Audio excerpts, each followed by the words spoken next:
Habari za asubuhi. Tumeona tuwaite siku ya leo, siku ya tarehe 8 ya mwezi huu wa 12 mwaka 2025 kwa nia ya kupeana taarifa za mambo yanayoendelea katika nchi yetu, hususan kipindi hiki cha mwisho wa mwaka. Kama mnavyofahamu kwamba Wizara ya Mambo ya Ndani ya Nchi inalo jukumu kubwa pamoja na mambo mengine la kulinda usalama wa wananchi na mali zao, na wizara hii jukumu lake hilo inatekeleza kushirikiana na vyombo vya ulinzi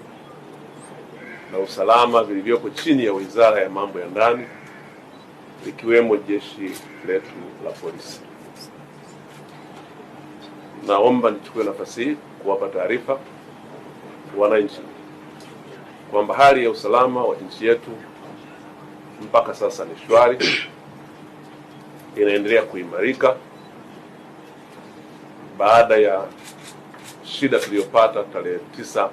29 ya mwezi Oktoba wakati wa uchaguzi, na vurugu zikatokea